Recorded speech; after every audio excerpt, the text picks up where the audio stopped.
Hey, I want to talk a bit about writer's block. Is there anything that stifles creativity more than feeling like all of your ideas are just horrible?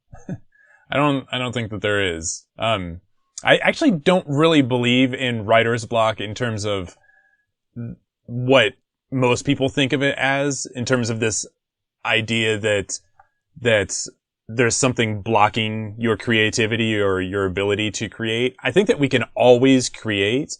I think what writer's block really is this, feeling of that all of the ideas that we've got are just bad, or that we've done them all before and we're really just bored with the ideas that we are coming up with. And so what I try to do is, I have a couple of different, hacks for getting out of writer's block. One of them is doing some self-analysis and actually going back and listening to some of the songs that I've written in the past, mainly recently, and doing some analysis of it and doing some analysis of the ideas that I've recently had of the song that I'm having the writer's block on, and figuring out what it is about those ideas that I don't like. Why are they not working? And get really specific about it. And when I go back and listen to the other songs that I've recently done, try to listen for what your habits are. And the reason that I'm talking about this is because maybe some of the things that we are feeling writer's block about what we're creating now is because they're very similar to ideas that we've already had, or very similar to approaches that we've taken in the past. And so I try to figure out what some of those habits are, some of those crutches that we always lean on. And one of those things might be for me, a while back, one of my things was when I get to my chorus, I was always trying to hit my highest note on the very first beat of the chorus. I just was trying to just trying to hit him with my money note right away, right? And so I realized that, and I did a lot of listening to my own stuff and to other songs that I respected, and I realized not every song has to do that, big surprise, right?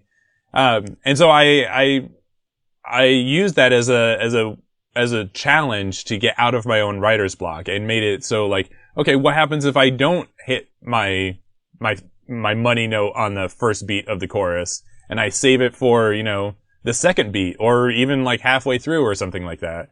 So it's that kind of, self-analysis that I'm talking about, where we figure out what it is that is getting in our own way.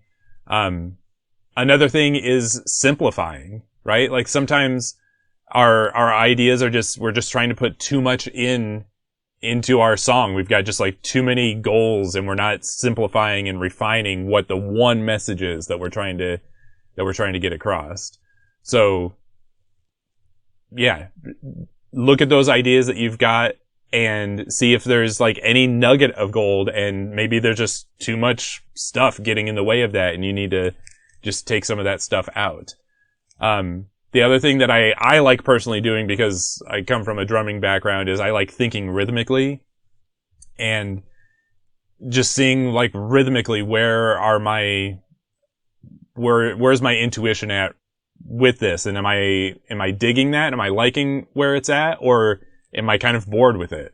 I tend to ebb and flow in different directions depending on what my mood is. Sometimes I'm very all about the downbeat, and a lot of dance songs and happy songs will have that kind of driving downbeat thing. And then sometimes I'm just bored with that, and I want to do something different, and I want to do something unexpected and start things in rhythmic places where you wouldn't expect them to be started. And sometimes I like to combine the two, maybe my instruments will be very downbeat driven, but my melody will be very syncopated and phrasing in ways that you wouldn't expect. So try some of these hacks and see if they work for you.